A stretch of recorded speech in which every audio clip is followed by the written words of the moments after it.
आज का बाइबल का वचन उपदेशक ग्रंथ अध्याय 1 वचन 2 और अध्याय 2 वचन 21 से 23। दूसरा वचन सन पौलुस का कोलोसियों के नाम पत्र अध्याय 3 वचन 1 से 5, 9 से 11। और आज का सुसमाचार सन लूकास के अनुसार अध्याय 12 वचन 13 से 21। उपदेशक ग्रंथ अध्याय 1 वचन 2 और अध्याय 2 वचन 21 से 23। उपदेशक कहता है, व्यर्थ ही व्यर्थ, व्यर्थ ही व्यर्थ, सब कुछ व्यर्थ है।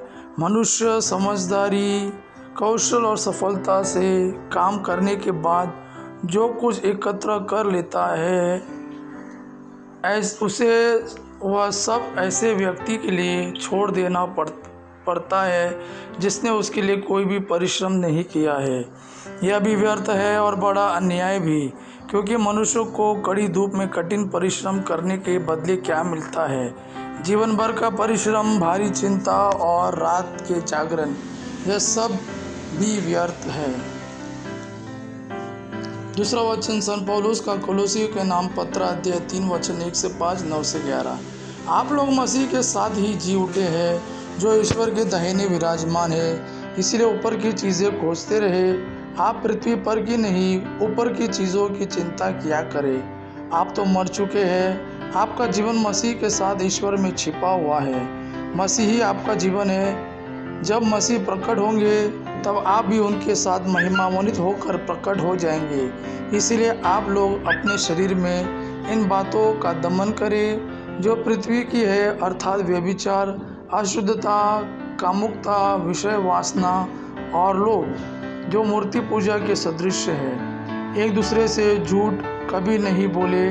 आप लोगों ने अपना पुराना स्वभाव और उसके कर्मों को उतार कर एक नया स्वभाव धारण किया। वह स्वभाव अपने सृष्टिकर्ता का प्रतिरूप बनकर नवीन हो जाता और सच्चाई के ज्ञान की ओर आगे बढ़ता है, जहाँ पहुंचकर कोई भेद नहीं रहता, जहाँ ना यूनानी है या यहूदी, ना खतना है या खतना का अभाव, ना बर्बर है, ना स्कूटी, ना दास और ना स्वतंत्र। वहाँ केवल मसीह है जो सब कुछ और सब में है। आज का सुसमाचार सन लूकास के अनुसार अध्याय 12 वचन 13 से 21। भीड़ में से किसी ने यीशु से कहा, गुरुवर, मेरे भाई से कहिए कि वो मेरे लिए पैतृक संपत्ति का बंटवारा कर दे। उन्होंने उससे उत्तर दिया, अरे भाई, किसने मुझे तुम्हारा पंच या बंटवारा करने वाला नियुक्त किया है?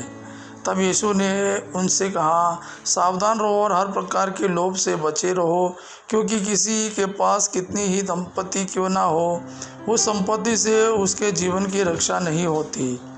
फिर यीशु ने उनको यह दृष्टांत सुनाया। किसी धनवान की जमीन में बहुत फसल हुई थी। वह अपने मन में इस प्रकार विचार करने लगा, मैं क्या करूं, मेरे यहाँ जगह नहीं रही जहाँ अपनी फसल रख दूं। तब उसने कहा, मैं यह करूँगा, अपने भंडारों को तोड़कर उनसे और बड़े भंडार बनवाऊँगा, उनमें अपनी सारी उपज और अपना माल इकट्ठा करूँगा और अपनी आत्मा से कहूँगा, अरे भाई, तुम्हारे पास बरसों के लिए बहुत सा माल इकट्ठा है, इसलिए विश्राम करो, खाओ पियो और मौज उड़ाओ। परंतु ईश्वर ने उससे कहा, हे मूर्ख, इसी रात तेरे प्राण तुझसे ले लिए जाएंगे और जो कुछ तूने इकट्ठा किया है वह सब किसका होगा? यही दशा उसकी होती है जो अपने लिए तो धन एकत्र करता है, किंतु ईश्वर की दृष्टि में धनी नहीं है। यह प्रभु का वाणी है। प्रभु को धन्यवाद। आबा पिता की महिमा और पुत्र यीशु का प्रेम आप पर सदा सर्वदा बना रहे। आमीन।